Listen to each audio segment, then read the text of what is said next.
Yo, we right here at Rhyme Fest right now, 2024. This is Tipple Tactics. Next to us, Latino legends. Come on. Yolt's in the house, dude. Thank y'all for coming, man. Appreciate y'all taking the time out to do this right now with us. Thank you for having us, man. All right, cool. I'm going to just give you this, and then we can switch between you and I. Cool. Thank you for having us, man. So Rhyme Fest is basically a staple hip-hop festival, right? It's probably in its 10th year right now. How does it feel to be involved with this annual hip-hop festival that implements all the elements? You want to go first? It's pretty fucking dope. I think I went to the first one ever with 2Max. I was hanging out with 2Max, and I remember he was involved with in it. the motherfucking building. Conejo of the motherfucking legend over there. What up, dog? ¿Cómo estás, güey? Oh, my dog right there too with him. What's up? Yes, sir. So it's pretty dope, man. It's pretty dope to be involved in some shit representing the culture in the proper way. Yeah. Especially being Latinos, you know, we want to represent the proper way, and this is the right festival for that, for sure. Yeah, for sure, man. And you know, we take the art form of it very serious, and we really put all our efforts to make a good product because we care about this shit. You know what I'm saying? And for Rhyme Fest to have us out here as hip hop artists, just it means everything, for real. Yeah, because it's one of the dopest festivals for artists like ourselves. For real. Congratulations on the debut album. That shit is fire, bro. Y'all's lyrical dexterity is equal to people like Nas and Ghostface and Ray and all them. Bro, where did y'all hone y'all's hip hop skills at? Like hallways, cafeterias, what's up? Brothers battling each other? Yeah, I mean, I think it was just a lot of friendly competition, you know what I'm saying? Just jumping on records together and just trying to go at each other to see who had the best verse. And that just steel sharpen steel, you know what I mean? And just being influenced by the GOATs and studying the culture, studying the game, and yeah, man, pretty much that's how. And now we're here, you know what I mean? Yeah, man, but to be in those lights, I mean, that's something we've always, as soon as we started rapping, like, those are the people we studied, so we didn't take it too lightly, and we had some rapping ass homies too, so you could never be the whack one when we started rapping. So it was always like we was always around the dopest rappers, even as when we started, just cats that were just getting high freestyling. But even when you're in the car smoking, hotboxing, freestyling, you didn't want to be the whack one, right? So we always came through. Like, I remember my first shit I wrote was after the first time I ever rapped. We smoked and freestyled, and I was like, all right, next time that happens, I'm gonna have something ready. So then I wrote something and then kicked it when we were high and shit. But this is our second album. Our first one's called Thicker Than Water. But yeah, L. Aliens is our second one, and it got more attention than the first one. But go check out the first one too if you haven't. It's called Thicker Than Water. L. Aliens is definitely it's just growth too, you know, like our next work is gonna be our best work. So everything we put thus far, even after L. Aliens, is gonna be 10 times better because you know what I'm saying, growth. You gotta grow, you gotta continue to grow as an artist, because you can't stay stagnant, think you got it all figured out. You know what I'm saying? There's a lot of people that think that they reach a certain level of success and they already get comfortable and shit. Nah, man, we want to take it to wherever. We want to reach the pinnacle of it and become like one of the greatest to ever do this shit. For real. Yo, Rhyme Fest is pivotal about displaying the elements. You have a b-boy out here competition. You have a graffiti pit. Any other elements that y'all did with before y'all grabbed that mic? Alcoholism. Yeah, a lot of marijuana. Yeah, I used to like kind of I never really like hit up too many walls. Like I did it a few times, but I used to like hitting up in like black books and shit like that. But I always appreciated the graffiti aspect of it. I'm not good at writing, but I was good at like drawing cool shit. So I still to this day I keep a book on me that I just draw in and doodle in. But I've always liked the art form of the graffiti. Yeah, I would tag and shit for sure. Yeah. Yeah, for sure. It used to be what I used to write. I used to write sticky. Yeah, sticky. For those of you who know, sticky. Before I started rapping, I would rap other people's shit and try to pass it as mine. Like I used to listen to the underground 50 Cent shit. And the shit no one ever heard, and I would just spit a verse, and the homies would be like, "Who is that?" I'm like, "Man, that was me right there." I remember that shit till finally someone was like, "Man, that's 50 Cent." But Yo, they told me we kind of have to wrap this up, but first of all, thank you, gentlemen. Yo, y'all Hawthorne, we Gardena. Hey, South Bay. Like neighbors, so I appreciate that, sir. man. It's good to hear something from our hood, come out and then be behind it and show y'all. One more question. Yo, this album has 22 tracks on it. Y'all made 11 videos off of it. Yo, what's next for that? Y'all gonna do any more of those? Come on. Yeah, we got Letter to God coming out pretty soon. It's the response to Devil's Contract, and it's gonna be, if not more impactful, or just as impactful as the first one. It's gonna be super dope. We're shooting one of the last scenes to it here tonight. Like, cause there's a moment, I don't want to give too much, where I flash back, and this is a scene in the flashback. So we're gonna film some of it here today. But I think it's more than 11 videos, to be honest. Okay. It may be. Yeah. Yeah. Yeah, it's, in this day and age, it's all about content. So the audio without the visual, more times than none, is you don't do it justice. So you gotta add videos to it, even if it's just on your phone. You know what I'm saying? So content is key for any artists out there. If you recording music or doing whatever, like in this day and age, like unfortunately and fortunately, it's a content game. Everyone has a fair chance. You just gotta be consistent at it. And make sure it's good, because a lot of people make excuses like, oh, it's because this, that. If it's good, people will sniff it out. And yeah, everyone has a fair chance, man. Yes, Hunger Games out here, man. I'm coming for your head, bitches. Respect. Yo, again, thank y'all, gentlemen, for taking the time out today. Thank you, man. Appreciate y'all. Can't wait to see y'all set tonight. Thanks, man. Shout out to Gardena, man. Yes. Shout out to that rallies on Rosecrans and Crenshaw. Yeah. Now we about to black out before I go on stage, man. Fuck, where the shots at? Devil Tactics. Peace.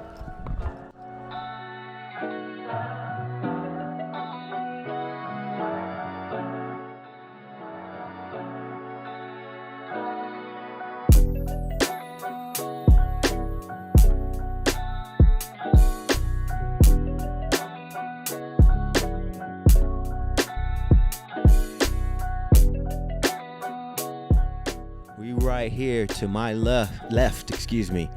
Name it, man. This dude is a legend. Out of West Covina, if I'm not mistaken. Yes, sir. West Covina, San Gabriel Valley area. This gentleman is flying that G-Funk flag, if I may. This gentleman's worked with Bobcat, Nate Dogg's. Thank you. Battle Cat, Nate Dogg's son. Man, the list goes on and on. First of all, let's start off with Rhymefest is a very staple hip-hop festival. It's about 9-10 years in the making. How does it feel to be part of a hip-hop festival that concentrates on the elements of hip-hop? Man, I was a part of it 10 years ago. So to be back 10 years later is a beautiful thing. Homie, they had me 10 years ago when I was part of Abstract Rules label, Keep the Feel Entertainment, Project Blodians. It's always going to be family, But through the years, we've gained a little bit more, I wouldn't say confidence, but just a little bit more of a fan base, and everything all together has just come, and ended up linking up with Ice-T's label, Final Level Music, and my boy Hen G. So 10 years later, here we are at 2024 Rhymefest, and it feels good to be a part of a solid squad, Art of Rap gang. And it's a hip-hop family in general, man. So everybody over here doing their thing. I'm over here looking around, and fools are solid, dog. We got, I could name legends in the building right now, behind me right now, dog. But, look at the lineup, look at the set, and you'll see what it really is, man. Rhymefest, pleasure to be here, baby. Yo, for those that don't know, like superheroes, they have an origin story. something got them into hip hop, a cousin, or they went to a show and they were like, yo, I want to do that. What got you into wanting to be MC, or what got you into hip hop? Man, that's always a question that's asked to where like I don't have like a definite answer for it. I think it was just like a bunch of different things combined to where eventually I was like, yo, bro, like I already knew I loved this hip hop shit, and there was just, I guess, like I said, a bunch of things combined. I just flipped that switch one day, and when I was like 13, 14 years old, bro, I was like, oh, like, I started writing these bars and really started getting shit in, and here we are today, dog. But if I could give like a couple influences or something Please. like that really made me turn that switch, I would say Project Blodians, bro, which is so crazy that Abstract Rude asked me to be a part of his label years later. Yeah. But yeah, so Abstract Rude, the Freestyle Fellowship, and then when I started hearing production from DJ Battlecat and cats like DJ Quick, Warren G, DJ Pooh, that whole G-Funk element just turned me into a whole different motherfucker, bro, like from a young age to where I'm at now. And I really always wanted that production. I always wanted that G-Funk production, but I was just never able to get it because I didn't know the cats at the time. And no disrespect to any of my producers in the past, because I love the elements. I love the hip-hop. I love boom bap and, every type of beat there is, really, dog. But when it comes down to G-Funk, that's my shit. Yeah, you could tell it's in your music, the people that you feature, it's in the production. Yo, who are your musical influences outside of hip hop? I like that question. Word up. I would say, and it's kind of funny too, because there's a story. I ain't never been, as they say, starstruck or like any type of way like that. But when I seen Raphael Sadiq, bro. No way. Yeah, Mr. Tony. Yeah, man. I seen Raphael Sadiq when I opened up for Red and Med. And Raphael Sadiq was there. RZA was there. The host, man. A lot of homies were there, man. But I seen Raphael Sadiq and I was like, yo, crazy. So he would be probably number one. Then I'll probably say outside of hip hop.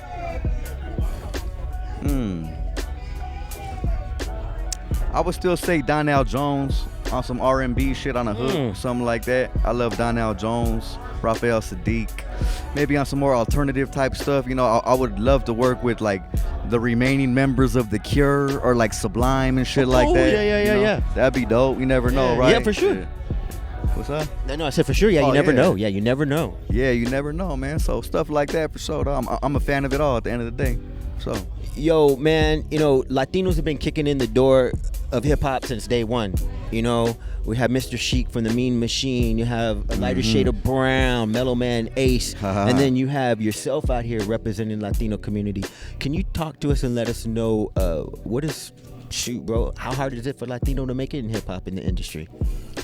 Man, well, I feel like it's getting a little bit better because they're finally realizing really what time it is, bro. And when you're headlining the show, or when I'm opening for these cats like the Quicks or the Warrens or the Dog Pounds, and I look at the crowd, it's just 80% Latino anyway, man. So they're finally realizing what time it is.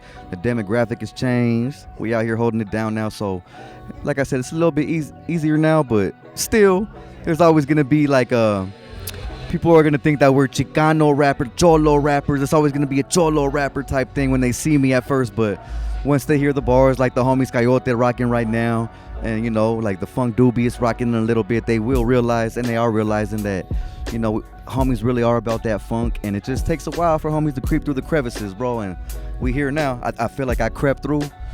Rhyme Fest helped me out a lot, and we still got a lot of work to do, homie, but we on the right path. Yes, sir. Beautiful answer. Yo, a couple of more, and then we out of here. Oh, man, and you were mentioning Project Blow. Yo, you a freestyle champ. You were on Power 106, undefeated. I was at the Flow and Tell as well, undefeated, bro. And then you kind of mentioned it. Was it Project Blow the only place that you honed your skills? And talk a little bit about that. How that came about. You did meet up with Abstract Rude. You were part of his crew, right? Yeah. Big up to my big brother Abstract Rude. Always been one of my favorite rappers growing up, bro. And I just decided to enter one of his battles one day, which was called Flow and Tell. And that was the first one that he threw, the Flow and Tell 16-bar championship. And the homie Destruct actually came out with the victory on that one. Salute to the homie Destruct. I seen him right here mingling somewhere. Yeah. He actually won 1 and 2. So I can't really say I'm undefeated because I lost 1 and 2 to the homie. Well, so I got to give him his flowers on that. But I came back with a vengeance, dog, on 3, 4, 5, and 6. Yep. And, and then they retired me. And they say, you ain't even about to fucking battle no more because you done. These motherfuckers ain't beating you, you done. And I became a judge with like some of my idols like Razkaz and Ooh, sweet. some of the living legends, homie, like Scarab, Freestyle Fellowship homies like AC Alone, Mike and 9. So we ended up becoming judges of the battle and call it the Mount Rushmore of Flow and Tell. Who knows? Whatever the fuck it may be. Come on, talk to him. Couple more, bro. A week ago today, breakdancing was displayed at the Olympics. What are your thoughts about that? Oh man, I see people talking about it. I hate the fact that old girl went viral with that dumb shit. True. And that kind of like took over the whole thing. Yeah, for sure. Overshadowed it. Yeah, overshadowed everything basically. But just the fact that the Olympics are finally that the breakdancing is finally in the Olympics now, bro. It's a beautiful thing. I hear they ain't gonna have it in 4 years right here where we're at right now. Would be dope if they did. Bring it back, man. Come on. Don't let that one girl from Austria, or was she from Australia? Australia. Don't let her get the best of what you're thinking is, man. Like, there's way more to this b-boy shit than that dumb shit. I ain't gonna say it's all dumb because it takes talent to do what she did still too, but a little bit. But you feel me? Come on. Yeah, for sure. Bring it back, baby. It's an element. It's the element that needs to be shown, dog. These fools are incredible, homie. You see these b-boys? Motherfuckers are incredible. Bring it back, 2028. You heard it straight from the man right here. Last one, homie. Everyone that comes through Temple Tactics, I ask them, what does hip hop mean to you? Man, hip hop is life to me, brother. At the end of the day, I wouldn't be here if it wasn't for hip hop. I wake up, I think of beats, I think of what I'm about to do for the day, I think of the way I'm about to dress. This shit is hip hop, man. It's a culture, it's a way of life. It runs through my blood, dog. It's the community. Any word that I could really think of, I really do consider this shit hip hop, man, because like I said, I wouldn't be here if it wasn't for it, dog. So salute to the H, to the I, to the P, to the hyphen, to the H, to the O, to the P, man.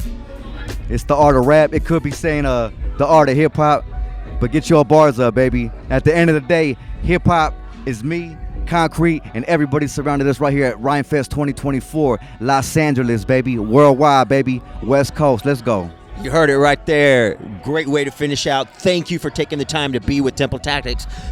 Enjoy your night, man. Your set was fire. Thank you, dog. Right here. Look up this gentleman's videos. Ooh. Run up his streams right here. Temple Tactics. Temple Tactics, motherfucker. Peace.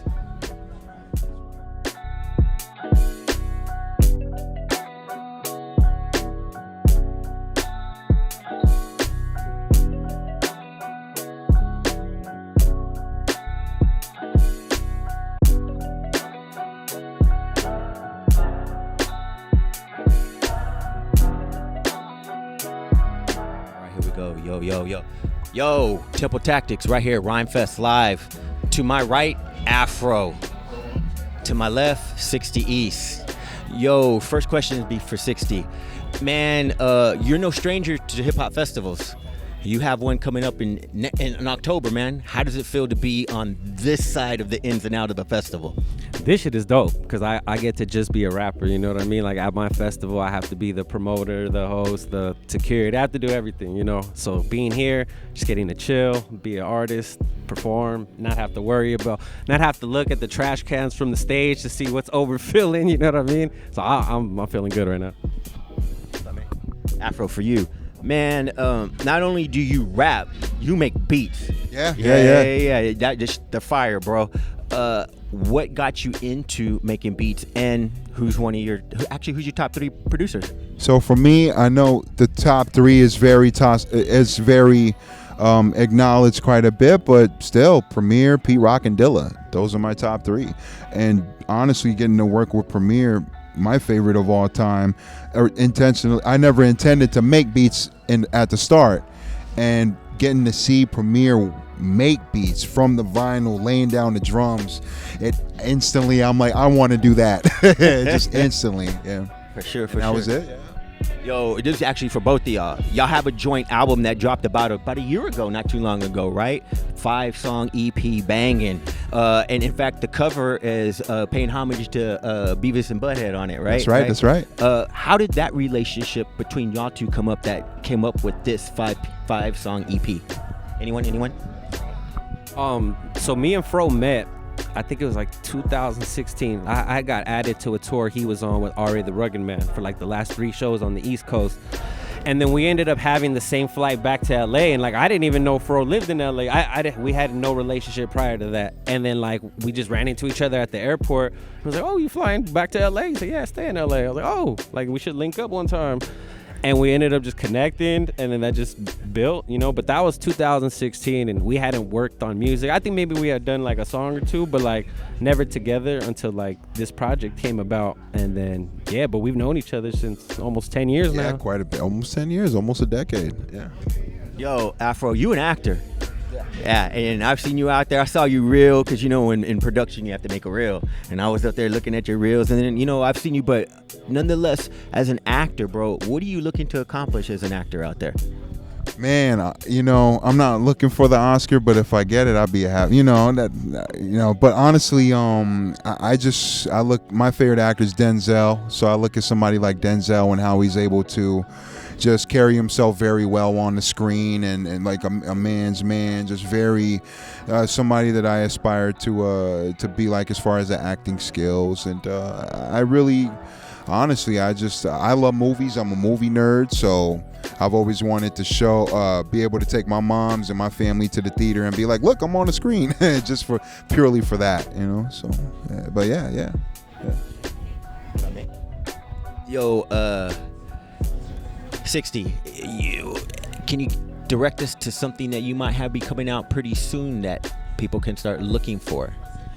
Yeah, so I've been rolling out an album for the past year. I released it exclusively off DSPs, so it was exclusively through me and my website, but it's going to be releasing on DSPs on 909, September 9th, in dedication to where I'm from, my hometown. That's my area code. The album's called My Hometown, so I felt it was only right to drop it on 909, and it'll be officially on DSPs everywhere. Yo. And Afro, who you looking to see tonight? Who you excited to see? Dilated on my people's atmosphere. I'm really close with Slug, so those are my guys. Those are my guys that I grew up listening to. And I gotta say Dilated and Slug. Yeah. What about you, 60? I want to see Alchemist and dudes that just walked out of here before as a Coyote. I haven't seen them perform live. I've been seeing them online and seeing what they're building, and I like what they got going on, so I want to see them live. Thank you for taking the time, man. Appreciate this. Afro, this last one for you because I've had him on episode 2 of Temple Tactics. We're a public access television station. You know, we hit up hip hop. Last question I asked people that run through Temple Tactics, I asked him, what does hip hop mean to you? Oh, man. It's like a RZA quote that comes to mind. It's the way you breathe, the way you talk, the way you live, the way you shit, the way you eat, the way you fuck, the way, you know what I mean? Like it's culture. It's just life. It's the way I get up and instantly drums are knocking in my head, and then just I hear Kool G Rap's voice. Like that's because that's what I grew up off of. So it's just everyday life, how I carry myself every day. All right, respect, man. Thank you, gentlemen. Appreciate y'all. Enjoy Rhyme Fest, Temple Tactics, Afro, 60 East. Check out their stuff, man. It's fire. Thank you. Peace.